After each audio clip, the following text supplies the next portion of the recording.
Hawaiian Bay. So it's all the way across the bay. Outside the right point of the bay is where those 20 plus foot waves occur. Yeah, if I hadn't told you, you never would have guessed it based on conditions as we see them today. So one of the cool things in growing up here in the islands, we can see that progression of the waves getting larger and larger. So the waves, those big waves, they're seasonal. If you didn't know, November through April, same time period as our rainy season. The reason why those big waves are seasonal is a reaction from stormy conditions that brew up from the north. So swells traveling down thousands of miles, picking up speeds up to like 50, 60 miles an hour, hitting the first area. From their entrance farther in, 3/4 of a mile leads you to the waterfall area. Should any have that interest, it's a nice walk. The key to doing any kind of walk or hike is to go at your own comfortable pace. And so during that walk, 3/4 of a mile in, you can see all these plants, flowers, vegetation. And then when conditions are safe, they allow people to swim within the pool area from the falls. They have their own in-house lifeguards there. Here, check out this chain link fencing to our right. Several years ago, we had a major rock slide that covered both sides of the road. Took about a year before they were able to clear it. And this, in theory, should that happen again, contain it to that side. They say.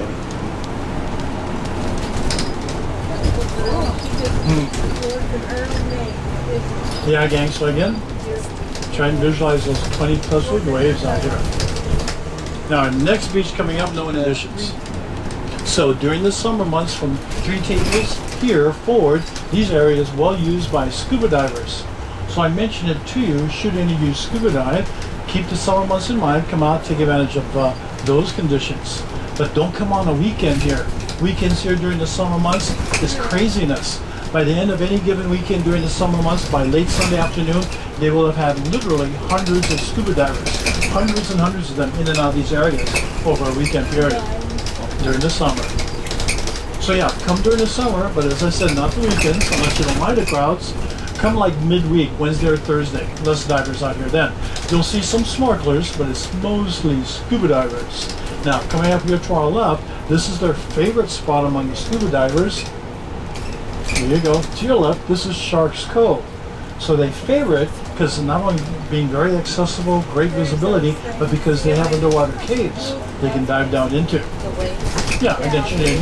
Scuba dive. Now, those of you, or the other side, if you always wanted to learn how to scuba, our dive shops give certification programs where you could potentially, going right up to the ocean, lead you to a beach known as rock piles. So there's a little opening coming up here to our left. So it's that way behind rock piles. And then to the left of these homes, beach known as back doors. And then coming up here, we can start to see the cars parked here. A beach that many people ask of known as the pipeline, Bonsai Pipeline, so you may know it as. So they're holding the Pipeline Masters out here, surf tournament. But again, yeah, tour buses, you know, they restrict us as to where we can stop and cannot stop. This is one of the not stops. Because there's, as you can see, hardly any place for us to maneuver our vehicles. But again, at least you know of it, where it is, where to come to, should you want to come out on your own. So again, you have back doors, rock piles, Bonsai Pipeline, next to Bonsai Pipeline, Ehukai beaches. So these major tournaments, you'll find them, they're televised. ESPN usually covers them. This is a school? And this is, yeah, school, Sunset School, elementary school to your right. So yeah, you know, of course, this is the time they have these major meets, surf meets. Now, pipeline, how we got that name, when the waves are in true form, they actually have a tubular shape to them, resembling a pipeline. Very dangerous beach, not only because of the waves, but the shallow waters. Not only the shallow waters, underneath has spiked coral and rocks. So as a surfer at pipeline, when you fall off your board, you have to be aware to skim the surface. If you were to dive at pipeline, you'd be close to suicidal. And sadly, over the years, we've lost surfers due to head injuries received there. So every beach is different. Why it's important as a visiting surfer, you learn of whatever beach you're interested in, its traits, personality, so you know how to react to it. In contrast, Waimea Bay that we passed earlier, because there they have deeper waters. When you fall off your board there, you're better off to dive to allow the waves to roll over you. So again, every beach is different. Why it's important you know how to react to it, how to surf it. But there is another high surf beach up ahead. As long as there's a safe area for us to pull into, I have no idea what to expect. Okay, yeah, find the spot here.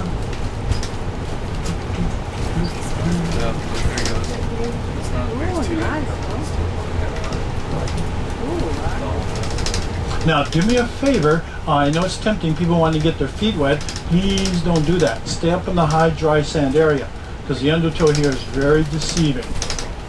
People don't know the strength of it, get themselves in trouble here. Okay, here, let me see if I can nudge us behind our cousin here.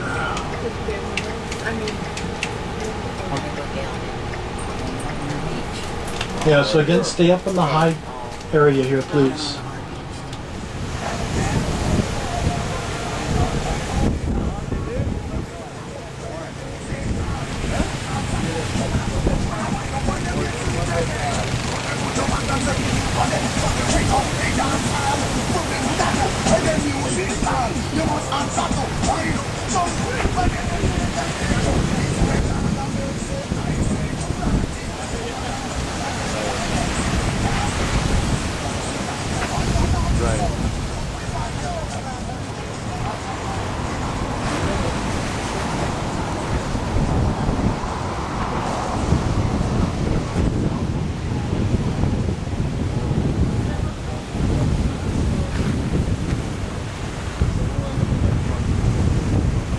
What? The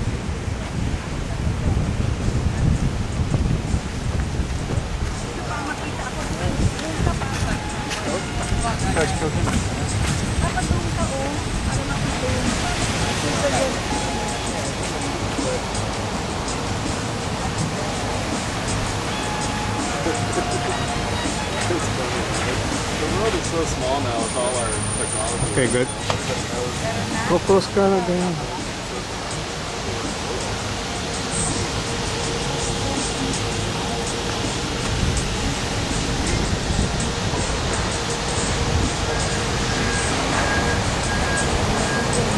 Pero ba nakita yun? Nakita yun? Oo, yun na ano.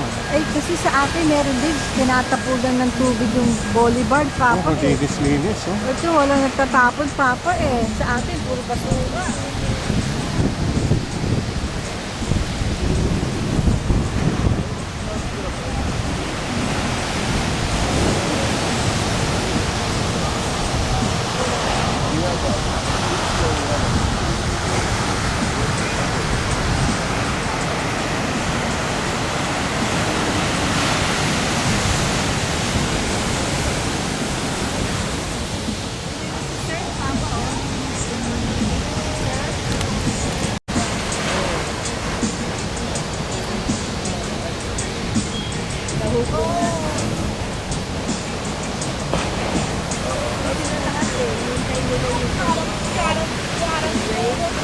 Yan, oh, ang dami, oh.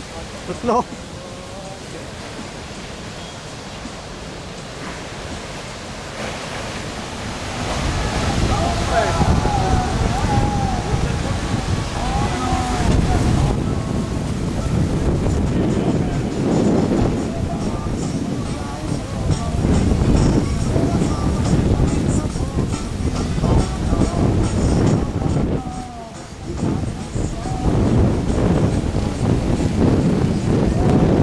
By the way, so it's something you learn to recognize in time, but also check out the colors.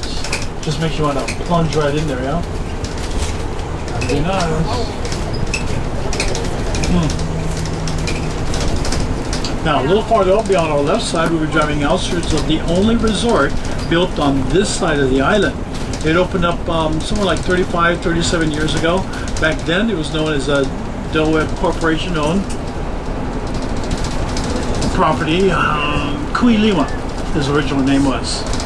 And so, over the years, the Hilton Managed it for several years. These days known as Turtle Bay Resort. So I mentioned it too, possible consideration for you to stay at a future return visit back to this island as opposed to Waikiki.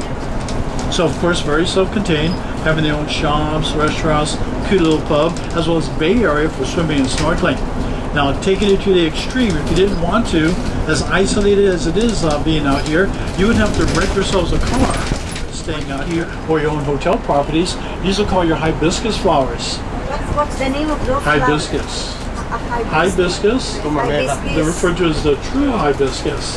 So you'll see them in other colors aside from the red, pink, white, and yellow. Now specifically the yellow hibiscus, that's our state flower. So through mass cross-pollination of the hibiscus, they've come up with hundreds of hybrids. You can always tell a hybrid of the hibiscus and that they're actually larger and more colorful than the true hibiscus we see here in passing. Now, should you rent yourselves a car and you're on this side of the island, just a bit on our left, you'll see an entrance into Turtle Bay. So I think I mentioned to you earlier how all our resorts and hotel properties, public access, so you're welcome to visit. Go in and make use of their facilities. Turtle Bay. And then this is their second golf course. This one known as Links. And this was actually designed by Arnold Palmer.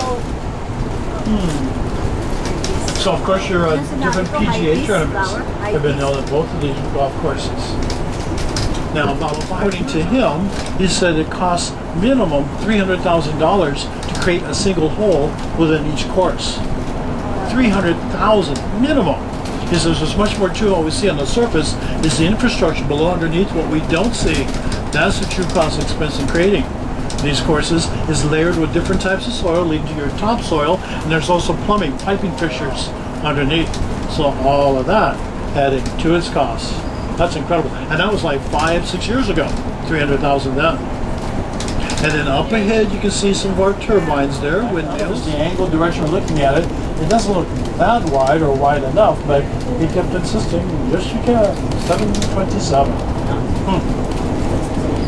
And we're about to go a little farther up. We're going to go through what's known as coasters throughout the day. So I mentioned that, and that's about as fresh shrimp as you can get. So again, I cannot speak for the others, but I know specifically for Kumis, that's their process or procedure. Now, it tore it down, the Kaluku sugar mill. And then all that's left as evidence that if it once existed, we'll see in passing, farther off to our left, just a few gears from the mill, as it was known then. And probably the saddest part about it all, it wasn't until after the fact, after they tore it down, that they realized they should have kept it up and labeled it as an historic site. After the fact, life that we do have here came to the islands in transition, taking millions and millions and millions of years, and eventually finding their way here. What they refer to as the 3 W's. The first W as wind debris, in finding the way here. The second W by wave, ocean debris. The third W by wing, wings of birds on arrival to the islands, seeds stuck within their feathers or from their digestive system. And then years later, by the pollinators themselves and their arrival here, plants they brought. So why we have such a variety, abundance of plant and floral life here in the islands. Our case is New Zealand and the Easter Islands. So to your right, past the water fountain, that's their main entrance. They open up at noon. Now this dome structure on our right side is what they call their Pacific Theater, and that's where ultimately everything leads up to their evening Polynesian show. So many visitors, after seeing their Polynesian show, it was the best one here in the islands. So again, if you just arrived here, undecided as what to do, or if you're thinking you want to see a really good Polynesian show, keep them in mind. Check with your activities desk, concierge desk. They can help you choose. They have several packages for you to choose from, select from.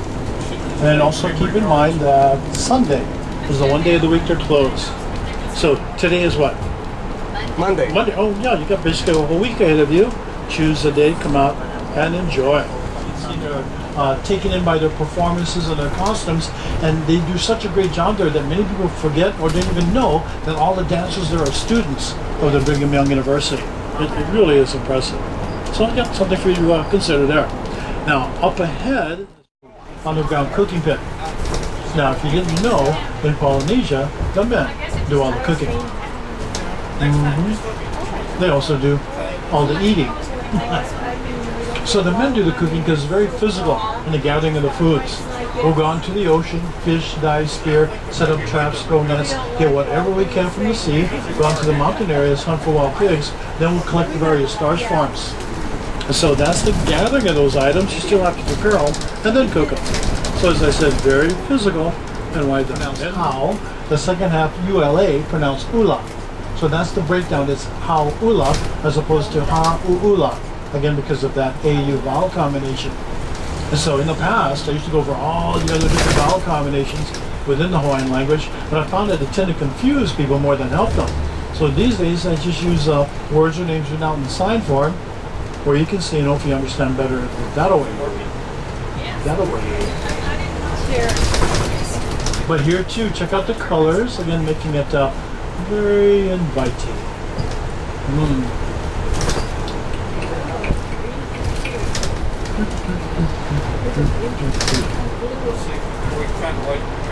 Very nice.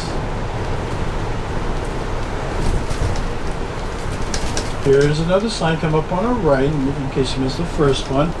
Again, H-A-U, how, U-L-A, ula. How, ula.